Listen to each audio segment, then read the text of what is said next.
All right. Good morning, good evening, good afternoon, ladies and gentlemen, citizens of YouTube. This is Pastor Dow. We are here on another snowy day here in Lafayette, Tennessee. We just received another 4 inches of snow here last night. But I want to go ahead this morning. I want to speak to you. I guess you can say that I'm going to do a little bit of ministering here this morning for edification, exhortation, and comfort. So those of you who are in my listening audience that seek no edification whatsoever at all concerning spirituality and life, you may want to stop the video right here and go on to something else. But for those of you who are interested in your spiritual condition, as well as why we do certain things in the assembly, you need to hear this. The one thing that I do believe that most people do not understand about the Messiah. And let me go over here to the Bible just for a second. And let me read on down here just for a second and get a few words. Hopefully that'll bring some type of edification, exhortation, and comfort here for a second. What we're going to do is look at the word austere, A-U-S-T-E-R-E, austerity. All right. And we're going to turn to the book of Luke, the 19th chapter, because the one thing I think that the religions of this world, especially Christianity, which has dominated and ruled the minds and the conscience of a lot of people ever since Rome, the Byzantine Empire, the British Empire, and now the American Empire, all within pretty much 1 century. But I think that there has been a fabrication. And I think that people really, truly do not understand and know the type of character of the Messiah. He spoke to us in parables, and many times, or to the ancient people, to bring about an understanding. And I want to deal with this word here, just austere, for a moment, and then I want to go over to 1 Corinthians 5 and show you the reason why that the Messiah was not a coward. And this flower child, sissy looking, soft pedaling, sodomite pictures that we see all over the place, the way that people think that the Messiah is, this soft spoken, never entering into conflict, is definitely a fabrication. It's not the Messiah of Israel. But I want to show you something. I want to show you the type of man that he is, especially first of all when it comes to being accountable and how he thinks. And we really truly need this, a word here this morning to give an understanding, okay? All right, now we're going to start at Luke 19, verse 12. And I'm going to go ahead and read, all right? And it says, he said, therefore, and I'm reading from the King James Version of the scripture, it says, a certain nobleman. Now, you have to understand, this nobleman is Christ. This nobleman is the Messiah.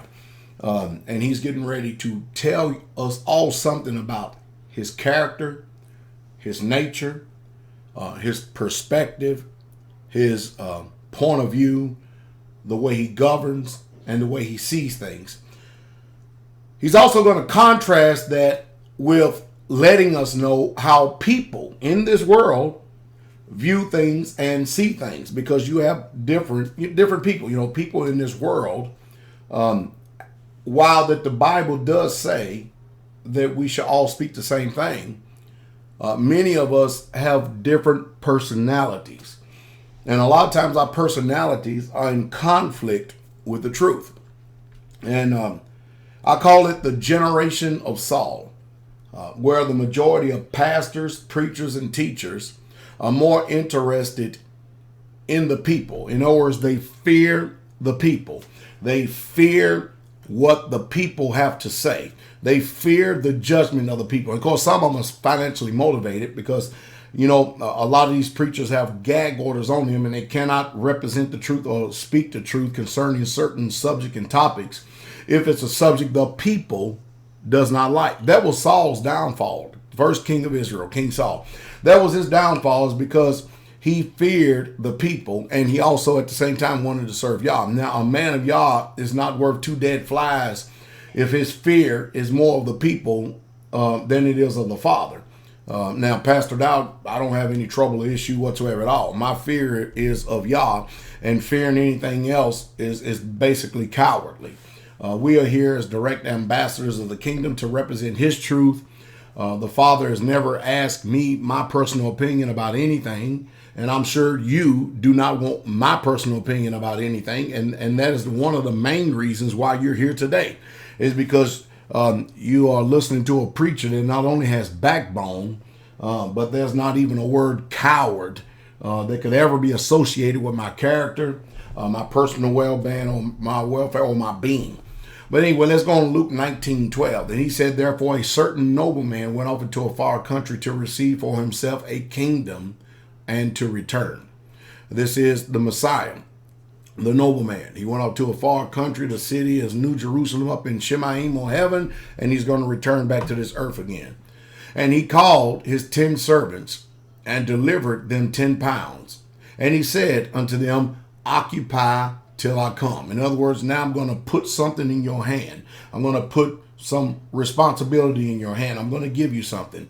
And I want you to occupy till I come. All right. In other words, I want you to carry on my business until I come. I want you to learn trade. I want you to learn how to be very responsible until I come. Listen what he says. But his citizens hated him. Y'all hear that? But his citizens hated him, meaning the people of that country, and sent a message after him saying, we will not have this man to reign over us. See the attitude of the people? This is pretty much religion today. Because the truth is, if you're in any form of what you call religion, religion is there basically to trump the commandments of Yah. And religions are mostly created for the general welfare and the being and the benefit of man. It's there to make you feel good. It's there to deceive you. All forms of religions, especially all the flavors of Christianity, be they Baptists, Missionary Baptists, Catholics, Church of Christ, Apostolic, Pentecostals.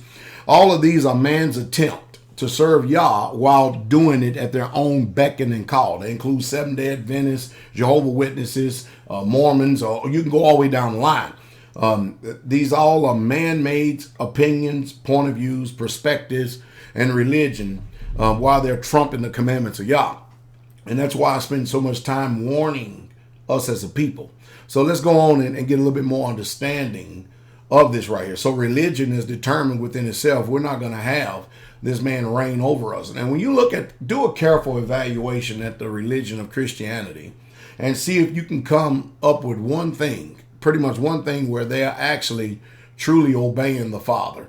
Because I've done my research and due diligence, and every time I turn around, I find more lies, more fabrication, more people playing mental gymnastics with your mind and using fear of hell to actually motivate you to do things under duress and coercion that you normally would never do if you were operating with a sound mind. It truly takes education, self-education, self-autonomy to be able to understand what I'm saying. You have to have the spirit of truth to be able to understand what I'm saying. We are in verse 15 now of Luke 19. And it came to pass that when he was returned, having received the kingdom, that he commanded these servants to be called unto him, to whom he had given the money, that he might know how much every man had gained by trading. Then came the first, saying, Master, thy pound have gained 10 pounds. Now, notice the attitude of this first one right here. This man realized that there was something given to him. And a lot of times we use the word, when something is given to you, what type of steward are you going to be? Because your stewardship is going to be called into accountability. You will reckon with what has been given you. And so everything that we do in this life, especially when something is given to you, you need to make sure that you understand that what was given to you was not yours in the first place. And as a general thumb of rule, that would help you out to be a whole lot more grateful and thankful going forward. So he had a right mind because he understood that what he had received was not his. So he went to work. He made sure he expanded the pound that was given to him, and he had a yield, a return back on this investment that was given to him. And he actually had a 100% increase, a tenfold increase. And so he had gained 10 pounds. And he said unto him, this is what the nobleman said: well, thou good servant, because you have been faithful in a very little, you have authority over 10 cities. Why would the nobleman increase the responsibility of this man, of this particular man, because of his faithfulness? Because he has demonstrated with what he had in his hand that he had the ability to make it prosper. I can trust you. This is the nobleman's attitude. I trust you with 1 pound. You had 10. Now guess what? You've made sure that my investment has gained tenfold. So now I'm going to give you a greater responsibility. I'm going to put you over 10 cities. Not only that, I'm going to give you authority. So he has really increased this man. You know why? Because this man, without any instruction, without any oversight, has proven that he has had a perfect and righteous spirit, and he understood the message of the kingdom. Well, he goes on, verse 17. Verse 16. Then came the first, saying, Lord, thy pound have gained 10 pounds. And he said unto him, well, thou good servant, because thou hast been faithful in a very little, have authority over 10 cities. And the second came, saying, Master, thy pound have gained 5 pounds. And he said likewise to him, be thou also over 5 cities. All right. So the one that had a pound and he had gained 5 pounds, the master gave the same responsibility and had the same attitude towards these 2 right here. And notice how the nobleman's response was towards these 2 right here. The nobleman's response towards these 2 was one of admiration. He was well pleased. And it did his heart good. Mind you, it had already been stated that everyone in that city hated this nobleman. Well, these 2 understood the blessings that was given to them, and they were so grateful and so thankful that they increased what the master or the nobleman gave to him. But however, there's one that had the same measure given to him, and he had a total different attitude and a total different response, such as the people in this generation. When you watch these people who have a form of godliness, but they deny the power, when you watch and see the attitude of this generation today and the way that they treat authority, leaders today, this is what we're dealing with in this generation. And this is the attitude of this wicked and perverse generation. And this is the attitude of the majority of people who say that they are in the faith and they believe. See, you have to watch function to see what men are really truly all about. All right. So Luke 19 verse 20. And another came saying, Master, behold, here is your pound, which I have kept laid up in the napkin. In other words, he took the pound that the master required a yield from, and he put it over to the side, and he did what he wanted to do. And when it came time for the day of reckoning or the day of accountability, he gave him back. And that was the reason why that this man gave back to the master, back to him, his pound. You know the reason why it was? He's going to tell us here. Listen what it says. For I feared thee, because thou art an austere man. Now let's look at this word, austere man. I fear thee because I know that you are a harsh, rough, and rigid man. Now, pause for a moment. Stop. Do you not think that the first 2 knew this as well about this nobleman? Yet and still, they also knew that he was a fair and just nobleman. You see the difference in spirit? Contrast this. Do you see it? You see the difference in attitude today? And this is why Pastor Dow often says over and over again, you need to pay a lot of attention to what people do with what's been given to them, what is in their hands. Because make no mistake about it, everything we've received in this world, it's all been given to us. Some much, some little. There's going to be a requirement at the end.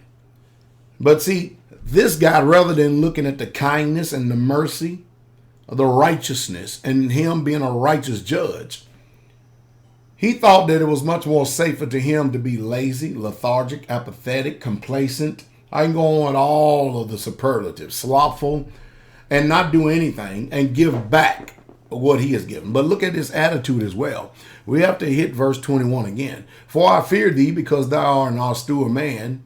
You take us up that you lay us not down, and reap us that you did not sow. In other words, the attitude of this one who laid it in a napkin and then gave it back to him was, you gave this pound to me because you want me to go out and work my fingers to the bone.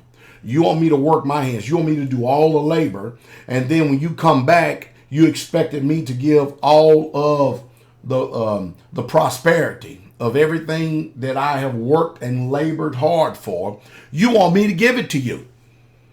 And I am the one who has literally put my hand to it. But the one thing that this wicked individual forgot is that he gave you a pound that you never had.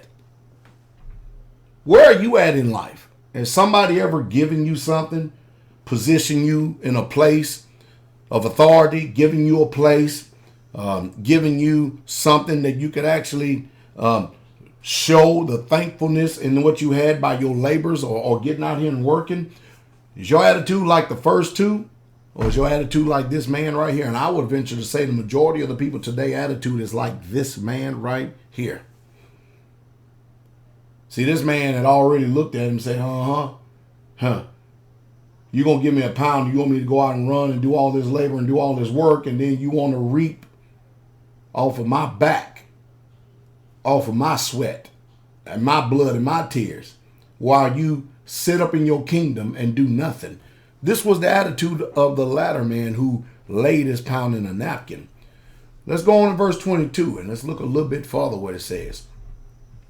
And he said unto him, this is what the nobleman said, out of thine own mouth I would judge you, you wicked servant. Notice what the nobleman called him. Wicked means you are an evil servant. You're always full of annoyances and hardships. You bring toils and pearls. That's what it's all about. You are, bad. And you have a very bad nature. Your condition is sick. You are diseased. And you are ethnically blind. You literally don't have any sense whatsoever at all. You are an evil, wicked man. That's what the word wicked man, that's what the nobleman said. Verse 22 again, he said unto him, out of thy own mouth I will judge thee, you wicked servant. You knew that I was an austere man. Now notice the nobleman did not deny the charges that was laid against him. You knew that I was a rough man. You knew that I was a harsh man. You knew that I was a rigid man. You be people beginning to see what's taking place, even in my own ministry right here. When you see a lot of people getting out here making videos and I'm never able to face my accuser and they make all type of morally reprehensible and deplorable charges against me, and yet I can't face my accusers. Every one of these people knew that I was a harsh man. In other words, they knew I would bring forth righteous judgment in spite of them, because I have no fear of man, and neither should you. And this was their approach. But then again, you look at all the other people in the testimonies about Pastor Dow and what they have experienced about me. They knew there was a balance. See, it depends on your outlook, the way you view things today, how you see, what lenses that you are looking through. And many of you need corrective lenses. But because your nature and your spirit is so contrary, it is so evil, many of you will never be able to change because this is your outlook on life. Many people will look and see, well, if I give this man anything and he would increase and stuff, then what's in it for me? That's amazing, isn't it? I am just dealing with different attitudes of people. Look what he says right here.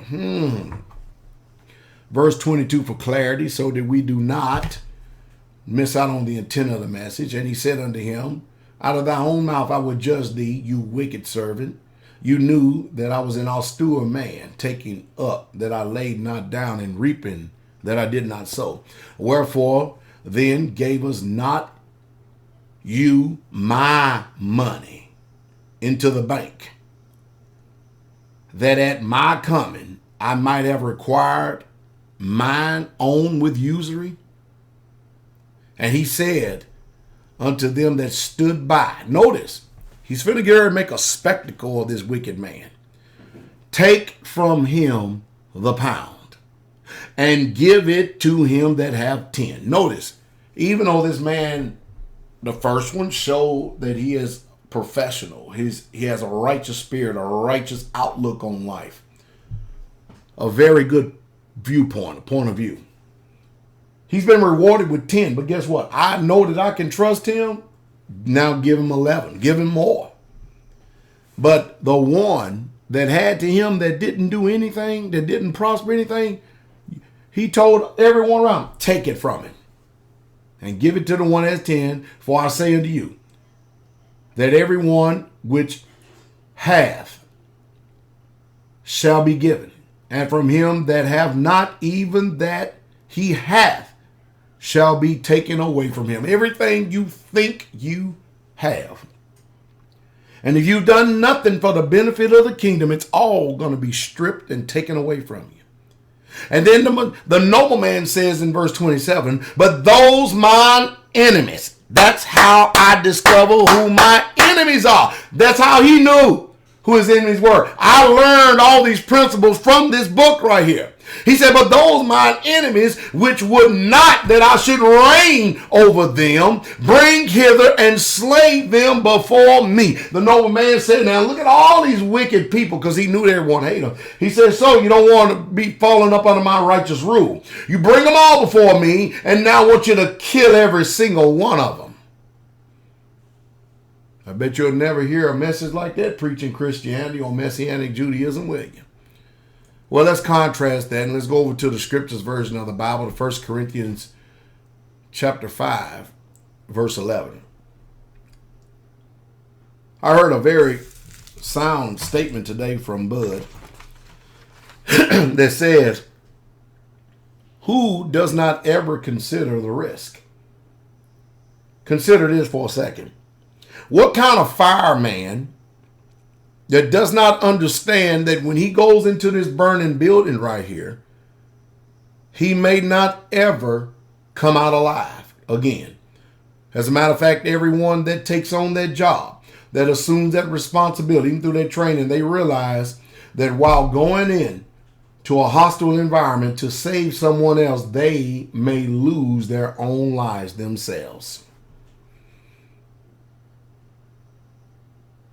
The question of the hour is, who is really truly willing to save the people?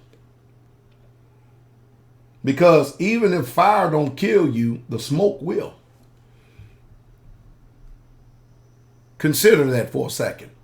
1 Corinthians chapter 5, verse 11, reading from the scriptures version.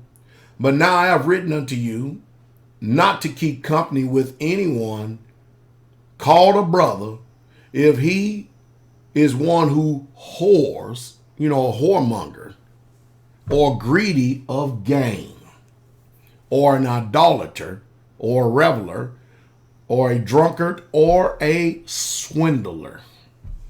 Swindlers withhold information because they're looking for gain. Think about that. Not even, this is our instructions as Israelites. When you meet these kind of people, you see these kind of people, do not even eat with such a one. For what have I to do with judging outsiders? Meaning these people are outside of the scope of my law anyway. Don't worry about it. They're going to have a time appointed to them.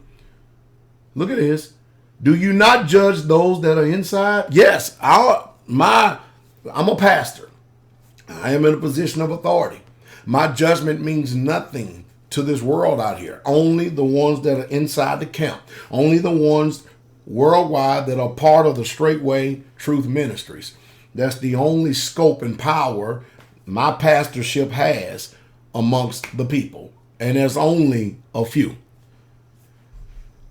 Paul goes on to say in verse 13, listen to what he says right here. But Elohim judges those that are outside. See, the people outside are going to be judged. And I'm contrasting all this with Straightway, or my ministry here today, because the book is ministering to us, it's preaching to us, it's teaching us. Sure, I can use it in a generic form, but it's not going to get anybody out there to understand until we actually know right here within our own heart what the Father's saying to us. Because if you receive me as a pastor, then it's my duty, my obligation, responsibility to feed you with knowledge and understanding. But Elohim judges those who are outside.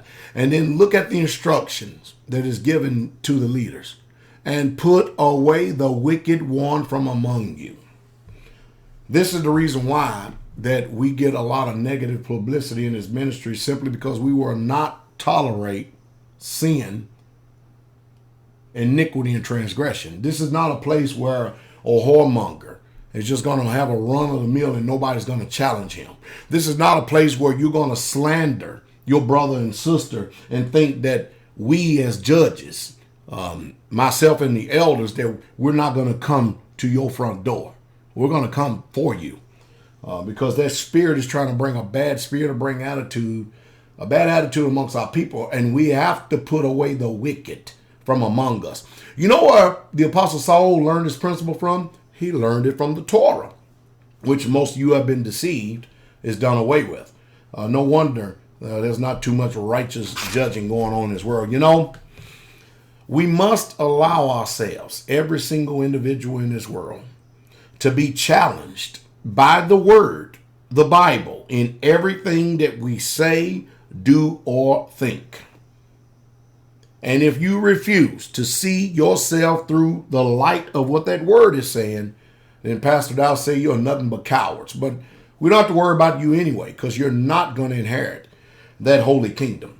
I hope that today's message was some form of edification, exhortation, and that it would bring a richness and a soundness to those of us who are in the diaspora, those of us who are in exile till our Yah, while we wait for his return from Shemaim as the new Jerusalem comes down, and his kingdom will rule and reign on this earth. Y'all be encouraged. Have a good day.